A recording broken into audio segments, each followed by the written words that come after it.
Hello students, welcome to Nitin online classes.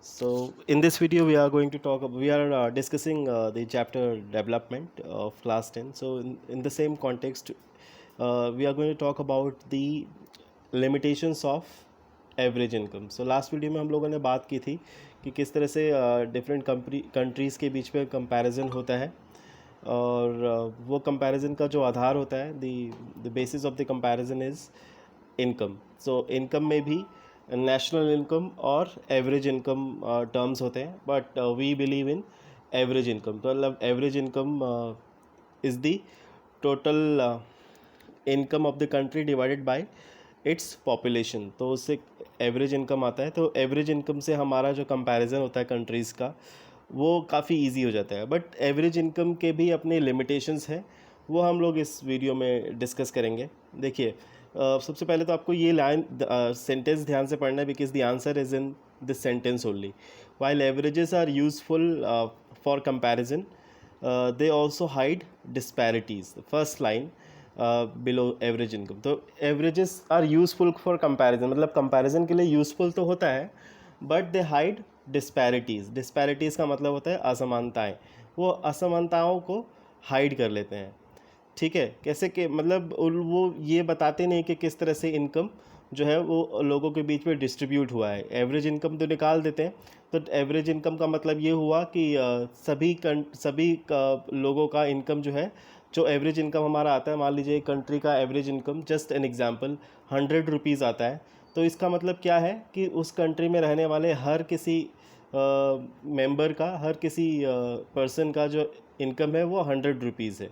तो this is how average income works. तो but we can easily understand कि अगर ये criteria है तो ऑब्वियसली ये सही चीज़ नहीं है, मतलब इसके अंदर सही डेटा नहीं हो सकता, क्योंकि कंट्री के अंदर सभी लोगों का इनकम जो है अलग अलग होता है. इनकम में असमानताएं होती है, there are disparities in the income, but that disparity is not noted और is not taken in the average income. तो एवरेज इनकम सिंपल सा इनकम बता देता है आपका कि एक कंट्री के अंदर मान लीजिए एग्जांपल के तौर पे 100 रुपये है सबकी इनकम. तो वो आप इट डजेंट मैटर कि आप गरीब हो या किसी निचले वर्ग से ताल्लुक़ रखते हो या एकदम अपर क्लास में हो, आप सबका इनकम बराबर हो जाता है. मतलब 100 रुपीज़ वो नॉर्मलाइज़ कर देता है पूरी कंट्री की इनकम को. तो वो अपने आप में एक कमी रहेगी. देखो इसको हम एग्जांपल के तौर पे समझते हैं. बुक के जो टेक्स्ट बुक में हमारा एग्जांपल है उससे समझते हैं. let us consider two countries A and B. For the sake of simplicity, we have assumed that they have only 5 citizens each. Based on the data given in table 1.2, calculate the average income for both the countries. तो calculate करना हमें आता ही है. तो total income divided by total population, मान लो इसमें 5 members लिए हैं, तो इसका आपको ऐड करना है. जैसे कंट्री ए का जो इनकम है वो ऐड करके अपॉन में 5, तो उसका एवरेज इनकम आ जाएगा. इसी तरह से कंट्री बी का इनकम ऐड करना है सभी 5 मेंबर्स का, उसके बाद अपॉन में it will be divided by 5, so average income will be there. तो एक कंट्री में किसी पर्सन की इनकम 9,500 है कंट्री ए में, सेकेंड पर्सन के 10,500 है, थर्ड की 9,800 है, फोर्थ की 10,000 है और फिफ्थ की 10,200 है. ठीक है.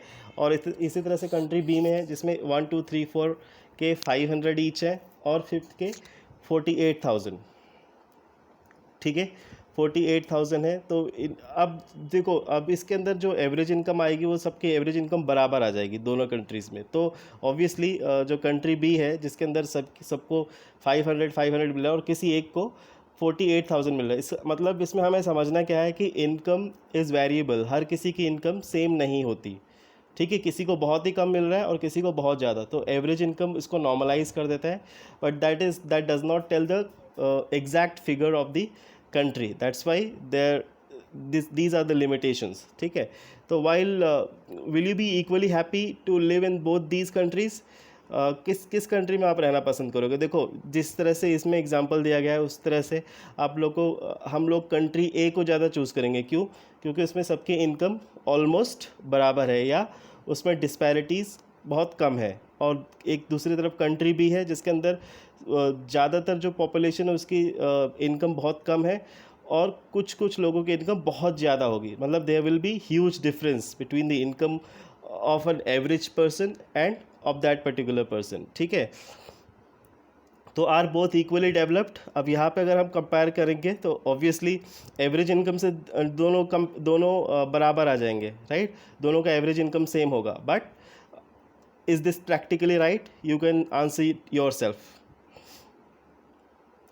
तो इस तरह से हम कह सकते हैं कि जो एवरेज इनकम है उसमें उसके जो कंपैरिजन है सभी कंट्रीज़ के पॉपुलेशन का, मतलब जो कंट्रीज़ के अंदर रहने वाले लोग हैं उनका एग्जैक्ट इनकम इसके अंदर नहीं पता चलता है। देखो इसको हम इस एग्जांपल से भी समझ लेते हैं। मान लीजिए ये कंट्री है with no rich and no poor. इसके अंदर क्या है, देखो इसके अंदर जैसे मान लीजिए इन्होंने we made the chairs and we use them, मतलब ज़्यादातर पॉपुलेशन के पास वो चेयर उन्होंने बनाया और उन सभी के पास वो सभी उसको यूज़ कर पा रहे हैं। और दूसरा country with rich and poor, इसके अंदर क्या है कि किसी के पास केवल 2 चेयर है, उसमें बहुत ज़्यादा जनसंख्या, बहुत ज़्यादा लोग एडजस्ट कर रहे हैं उन्हीं छोटे से रिसोर्सेज में।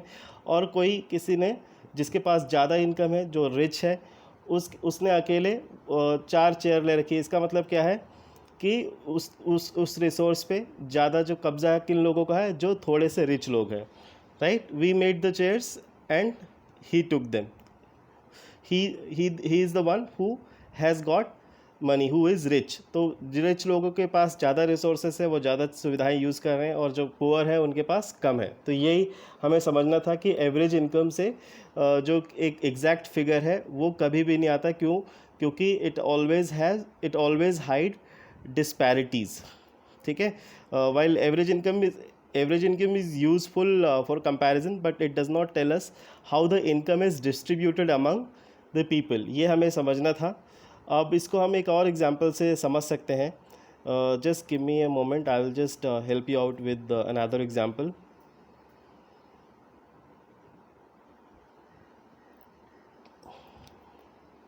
I'll just open up the document, so it might take 1 or 2 seconds, just bear with me। Okay, this is the example that I have prepared for you।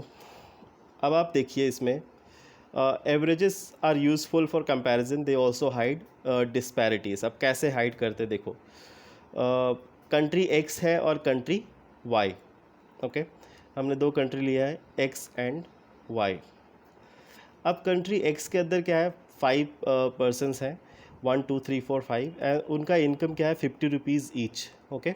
अब टोटल इनकम कितना हो गया इनका, 250। अब एवरेज इनकम कितना हो जाएगा, total income मतलब नेशनल इनकम, राइट। और now average income will B 250 divided by 5 is 50, तो एवरेज इनकम 50 आ गया। उसके बाद कंट्री Y, इसके अंदर क्या है, 5 पर्सनस है, बट उनकी इनकम देखिए, उनके इनकम में डिस्पैरिटीज़ हैं।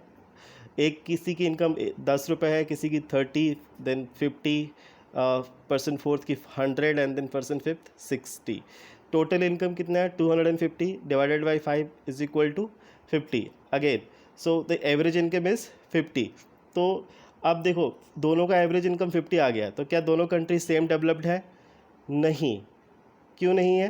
क्योंकि अब देखो एवरेज इनकम में बता दिया कि 50 है, बट इसमें ये नहीं बताया कि जो लिमिटेशन, जो डिस्ट्रीब्यूशन है वो अनइवन है, right. So this is what you needed to understand. तो average income is good for comparison, but they hide disparities because they do not tell us how the income is distributed in the country। so this is what we needed to understand कि average income ये limitation है, और ये कई बार exam में पूछा भी जाता है। तो you can write your answer along with the example that averages are good for comparison, but they cannot tell the they cannot tell the ground reality। ground reality is something else जो कि हमें average income से नहीं पता चलती। तो इसलिए average income जो है वो it can not be the only option to measure the development of countries और टू कंपेयर द कंट्रीज़। अब नेक्स्ट वीडियो में हम लोग बात करेंगे कि एवरेज इनकम के अलावा और क्या क्या क्राइटेरिया है जिसके थ्रू हम डेवलपमेंट को कंपेयर कर सकते हैं between the countries. Thank you.